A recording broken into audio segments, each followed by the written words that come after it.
afternoon to members of the media. Sorry about that. Yeah, we face a difficult team, a strong team in Kaizer Chiefs.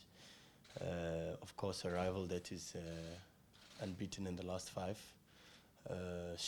Structurally very well organized, very well drilled, with a very strong technical team and a lot of very good individuals that in different moments can turn the result for them. So we know what's ahead, and we've done our analysis, and we're as prepared as we go into most of our fixtures. Yeah, top coach, very, very strong personality, of course, and I think that's why you get a lot of coaches responding to him the way they do.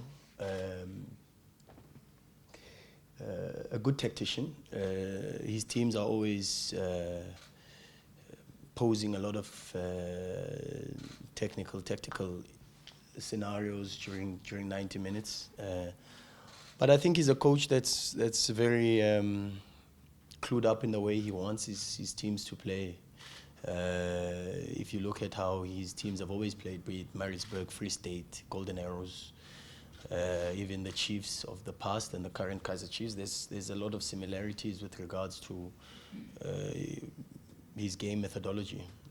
So yeah, he's a good coach and one that we respect a lot, and one that I think has done well for the team. He came in last season, and although they didn't finish in the top 8, he was clear in what needed to be done with regards to improving the team. And it is by no surprise that they're doing as well as they're doing. They've got a clear structure of playing. They're doing very well with their build-ups. Katsanda is very important for them. Mato and Cardoso are doing a lot better with regards to first station passes and how they deal with receiving balls from whether it's Kune or Akpe. So that's one of the things, and yeah, but like I say, it's the triangle in the first phase of their build-up is clear.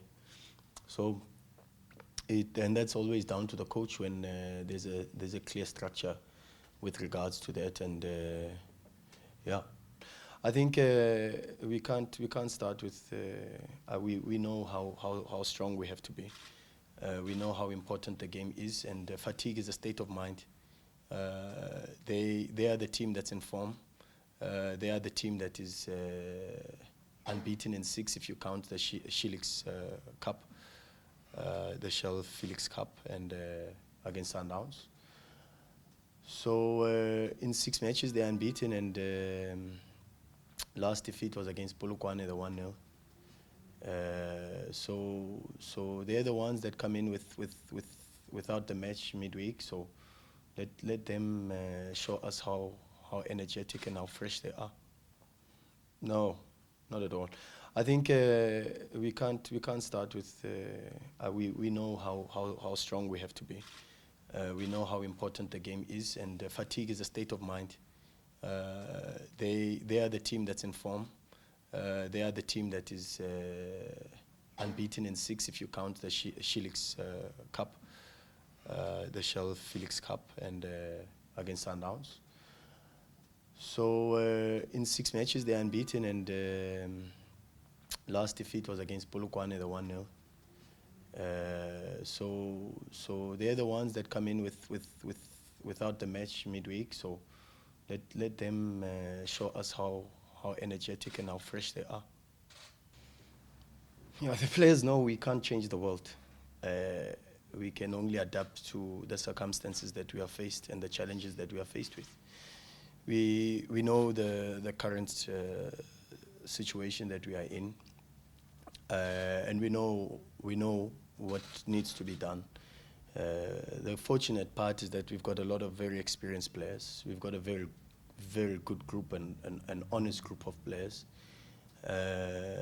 And we've set certain standards for ourselves, and we know that regardless of what happens after 90 minutes, we know that, or in this case 120 minutes, we know that there are certain technical, tactical, psychological elements that we cannot compromise on. The players know that.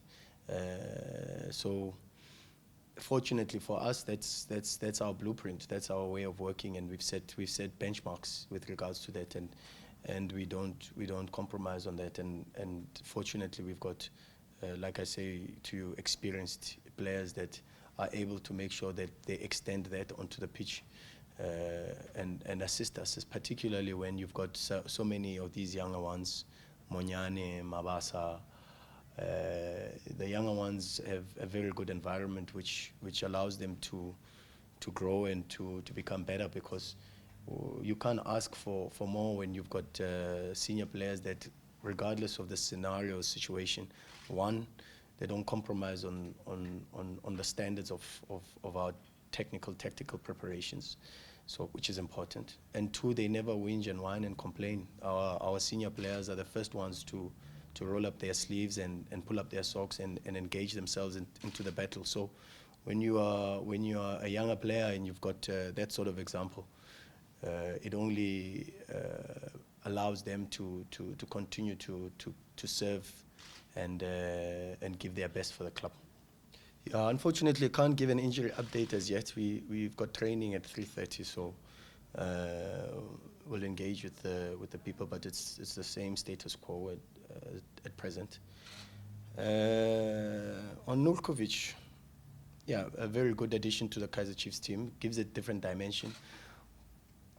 Gives them a focal point, in contrast to the way they play. To be honest with you, because they play the game forms that they take on the pitch do not directly, and if you look at the game forms and you watch the game and you look at the profile of the players, sometimes you'll be misled, because you would think that there's a lot of long balls that go to the target man and Castro and Nurkovic on top.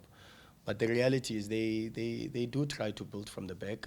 I was listening to Ernst talking about possession yesterday, in him trying to improve the possession stats of Kaizer Chiefs. They do try. They do try to initiate their build-up phases from the back. And that's why I say, if you look at the profile of the players, 6 foot something, Castro 6 foot something, Nurkovic, you then are misled because you'll think long balls are coming. But the reality is they do come, but not as much as you would expect with regards to the profile of the players. So he's a difficult striker to deal with, particularly because also there's a lot of flexibility with how they approach matches, and sometimes it's Nurkovic with Kama, or Nurkovic with Castro, and then Kama as the third striker. And how they orientate that also changes throughout the match, so we are aware of that. But he's got his strengths, he's got also his couple of weaknesses that we have to also deal with, but that's for us to keep into our pockets. But yeah, Mabasa, I think credit to his upbringing. You know, when you speak to Tsekofatso's mother, you get an understanding of what type of background the boy comes from. So I think he's spiritually he's very grounded, and sometimes we take that for granted, because sometimes you need a power source, and the boy is plugged in. He's plugged in. And he receives a lot of divine assistance. And you can tell, he's spiritually grounded, very good upbringing. The family has done very well in raising him, very rooted, a lot of humility, and he gets that from his mother. When you engage with the parents, sometimes you get a feeling of what type of background the player comes from. So once you've got that, then it's easy for him to fit into the group, because it's important. No man is an island. He needs the support of his teammates to be able to receive passes, to be able to initiate the high press, and he needs his teammates for all those phases. And two, he's coachable. That's one thing that helps when you're a youngster. When you're coachable and you listen, it's easier for you to adapt and to improve. And I think those are the 3 things that you'd probably pick out about Dutsego. No, we prepare as we normally do for any opposition. Obviously, Kaizer Chiefs are stronger, and we accept that. We know that. We are humble in our approach to this match. We know they are stronger, and they must show on the pitch that they are stronger. they are not conceding a lot of goals. They've only conceded 6 this season. But they're free scoring team with 15 goals. A huge contribution of that from the trio plus Manyama, who's contributed more than any other player with 6 of the 15 goals that they've scored. So, yeah, we know what we have to face. We've prepared. We know we've done our analysis. We've checked our game against Highlands Park. We've done our analysis on Highlands Park, things that we did right, things that we can improve. And we go into the game against Chiefs prepared, knowing that they are stronger. I don't want to use the term underdog, but they are stronger. You know, I don't want to use the term underdog because out of respect for our players, but they come into the match as the favorites. Welcome, Temba. It's good to have you. No, but you know, you go through different stages in life, and if you don't read and you don't update yourself, you will always remain behind. Phil Jackson, I was listening to Phil Jackson the other day, and he said, you don't become the coach that you want. You actually have to become the coach that the team needs. Now, in this particular moment, Orlando Pirates doesn't need a vocal Rhulani Mokwena. It doesn't need a vocal Rhulani Mokwena. I think when you see what we are going through, you can understand that the only talking that will do justice is the talking that's done on the pitch. The rest, no one is interested in. So it's not fear, it's growth. It's a metamorphosis. Is going through different stages and being able to say, like an eagle, I'm prepared to pluck my own claws, break my own beak, and take out my own feathers. Because if I want to see 70, I must make sure that I revive myself. So like an eagle that goes through that stage, when he gets to 40, the eagle says, do I want to prolong my stay or do I want to die? And it's got a huge decision to make. So as a coach, you then adapt to the environment, you adapt to the conditions, you adapt to that specific phase that you are facing. And the players know I fear nothing. And it would be a wrong interpretation to say I'm afraid. I fear absolutely nothing. And like I said about Tshego, I'm also extremely spiritually grounded.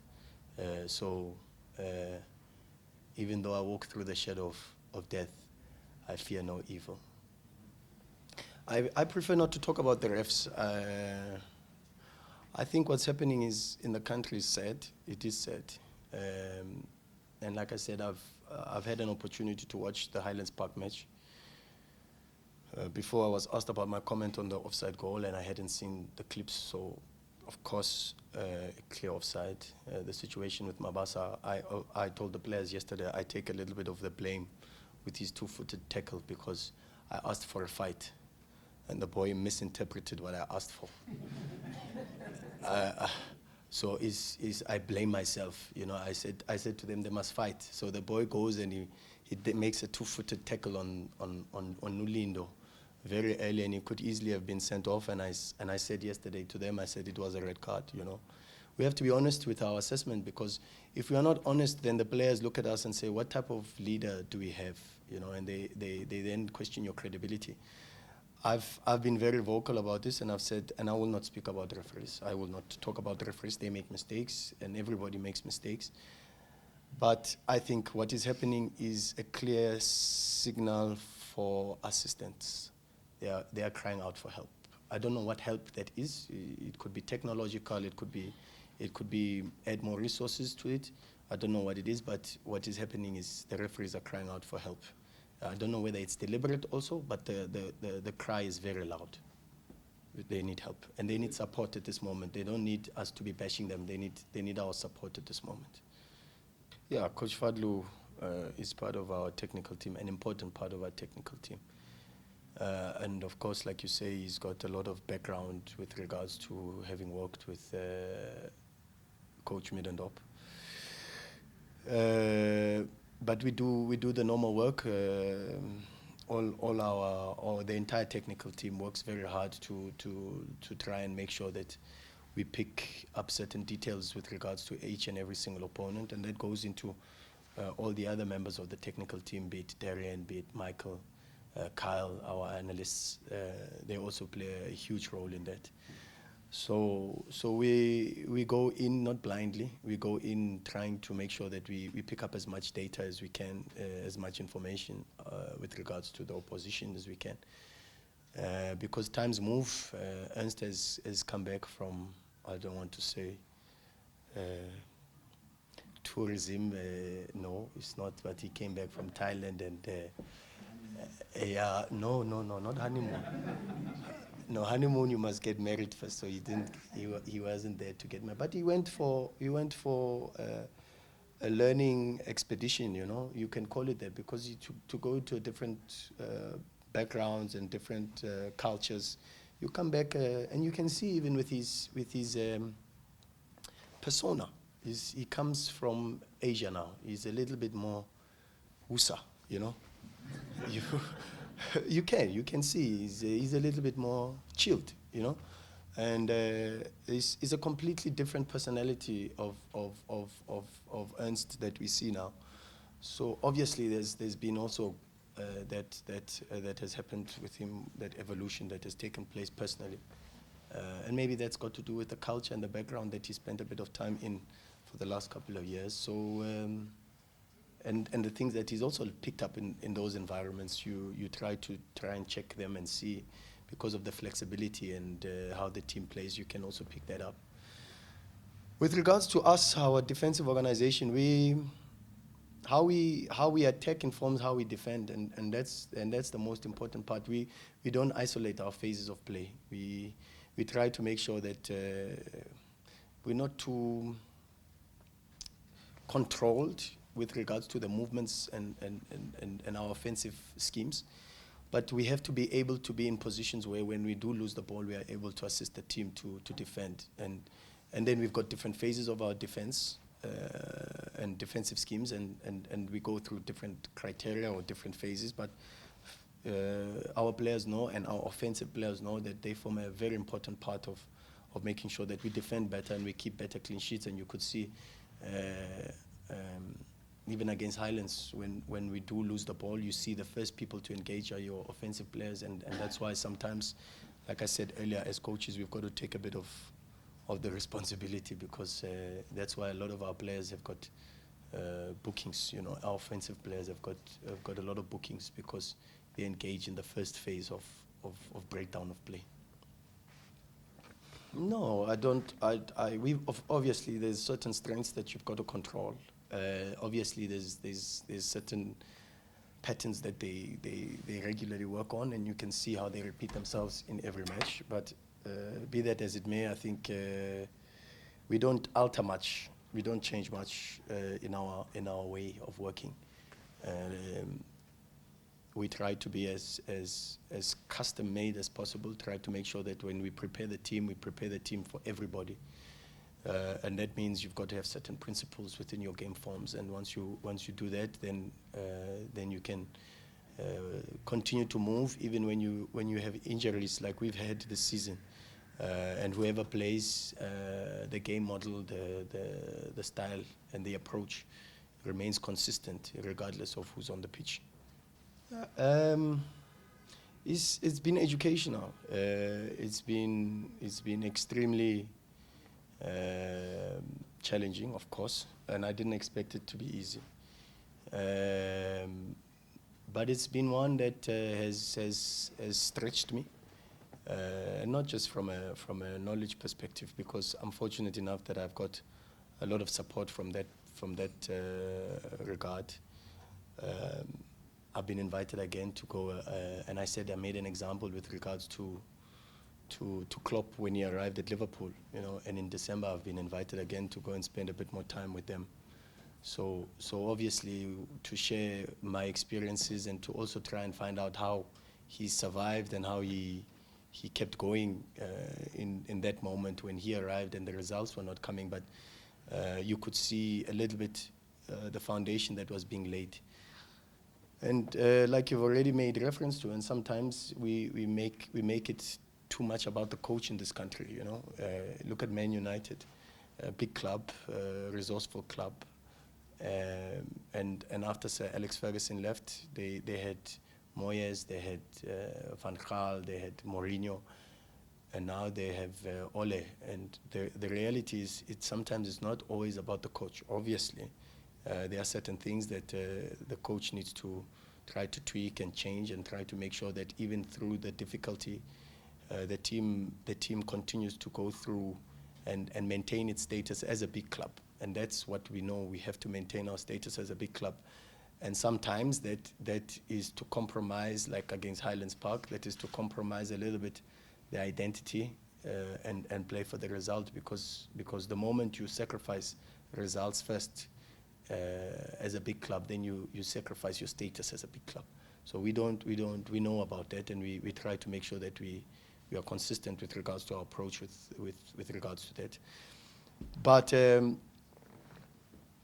I know Steve Kompela always speaks about the 4 stages, and they are important. And if you look at where Orlando Pirates is and try to identify where Pirates is or was at the end of last season, moved into the preseason with a huge transition of 15 players and 15 important players that left us, and then 10 new players coming in, and then losing Mitchell.